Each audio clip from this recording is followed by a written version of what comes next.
Thank you very much. Good afternoon. Well, I was told that I was going to come find the most intelligent, most well-prepared, most well-behaved students in all of San Antonio. Is that right? Good. I wanted to start off by thanking Mr. Alcocer for your fine leadership on the Board of Trustees of Harlandale. I want to thank you, Mr. Jackledge, for your great work, and of course, along with the board and all the teachers and staff, for the award that Harlandale won, the HEB Excellence in Education Award. That is a huge award for any school district, and everyone in San Antonio is so proud that Harlandale won that award this year, and y'all deserve a lot of credit for that. And then, of course, Mr. Hull, I want to thank you for having me here. Thank all of the Kingsborough Knights for hosting me. And Mr. Hull was just telling me that 40 years ago, he was reporting to Kingsborough as a 6th grader. So 40 years later, you're here and making a real difference. So,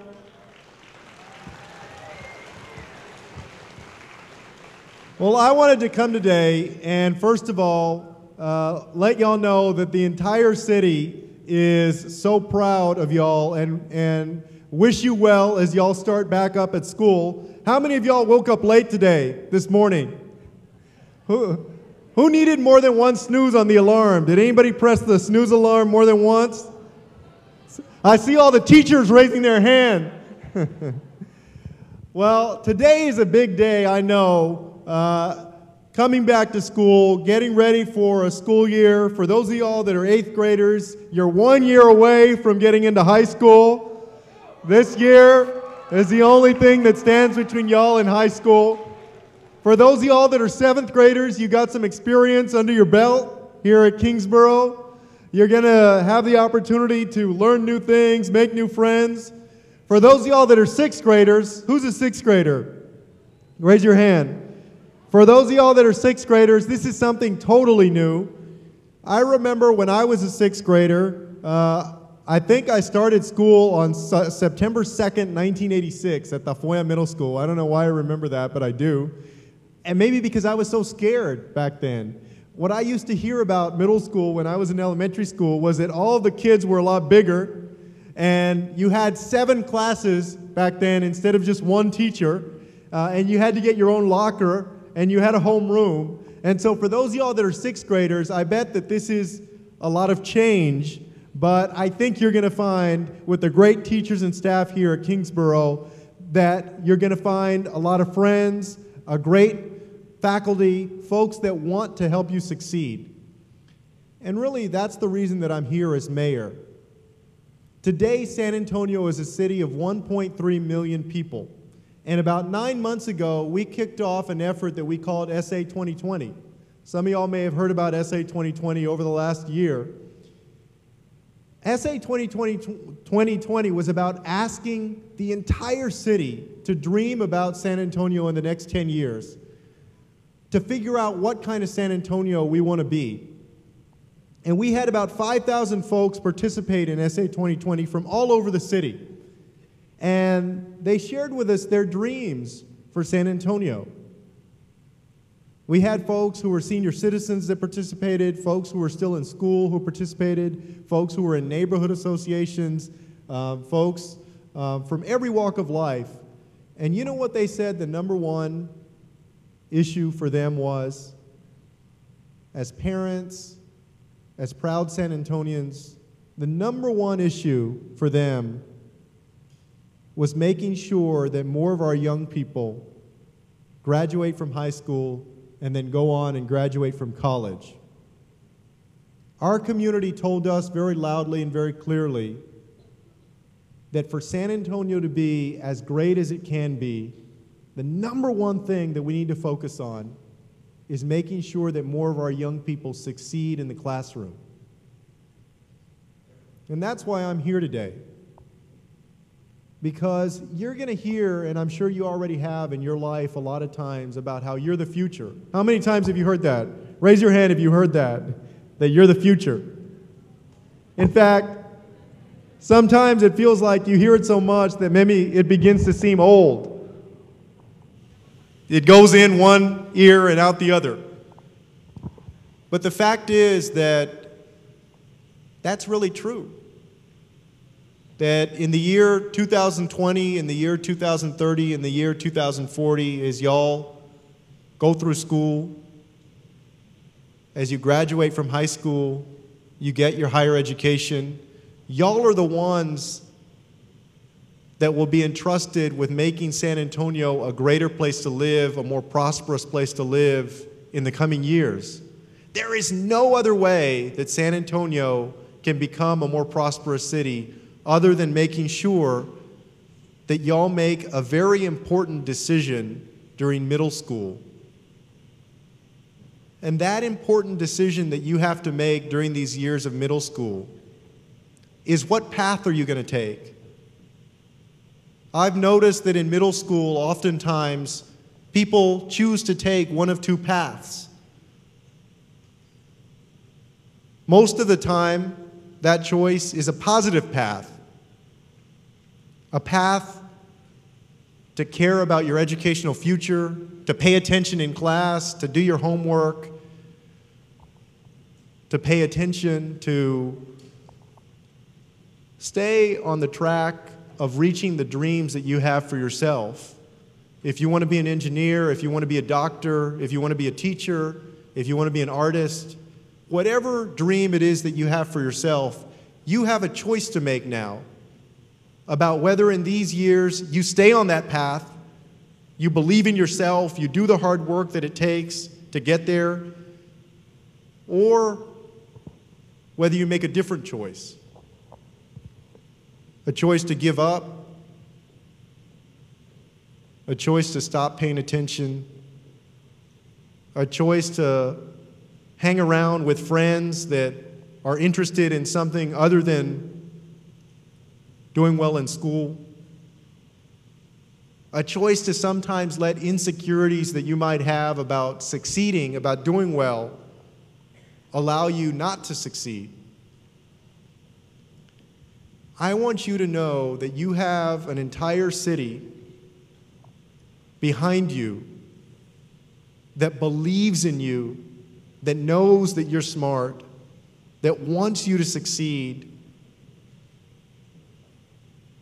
that just like the teachers and the staff in this room, wants to see you make the right choice for your future. And the thing is that over the next few years, there are going to be a lot of opportunities for you to make that choice, for you to either do the right thing or to go in a different direction. Sometimes these decisions are big decisions, like who you hang out with and what y'all do when you hang out. And sometimes they're little decisions, like, are you going to take the time to do your homework and get ready for a quiz or a test? Or are you going to decide to use your time for something else? You have the opportunity literally every single day of your life, and especially now as we start this school year, you have a great opportunity to determine which one of those paths you're going to take. And the difference between those paths is a great difference. If you care enough about yourself to do well in school, to stick to it, even sometimes when it seems like it's hard or you're falling behind or you have questions about things and you don't have the answers to them, if you care enough about yourself to do the hard work that it takes to succeed in education, what that leads to is the dreams that you have for your own life. Becoming a doctor, becoming an engineer, becoming a lawyer, becoming whatever it is that you want to become. If you don't, if you make a different choice,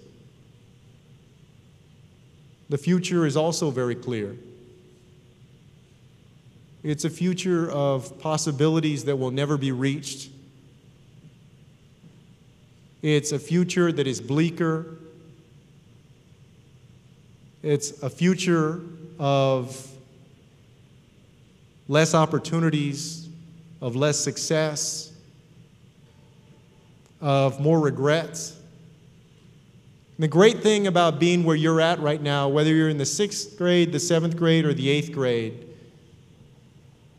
is that all of that is literally out in front of you, the opportunity to do well, to make that choice. And I know that that's not always easy. Like y'all, I grew up in the public schools. I went to Carvajal Elementary in the SAISD, and then I went to Tafoya Middle School. Does anybody know where Tafoya is at? Tafoya is right near Lanier High School, near the Alazan Apache courts. And then my brother and I graduated from Jefferson High School, and then we had the opportunity to go to college and to law school. When we were growing up, we grew up with my mother and my grandmother. And my grandmother had dropped out of school when she was in elementary school. And so she worked her entire life as a maid, a cook, and a babysitter, trying to make ends meet. And she worked hard so that my mom could graduate from high school and then graduate from college and get a good job. And my mother worked hard so that my brother and I could also do the same thing. And one of the things that I learned very clearly when I was growing up, when I was in middle school and in high school, is that things a lot of times don't work out the way that you would like them to. Things that often weigh on you, whether it's the fact that one of your parents or your relatives is out of work, that your family doesn't have that much money, or that there are issues within your family that affect you and make it harder for you to concentrate in the classroom.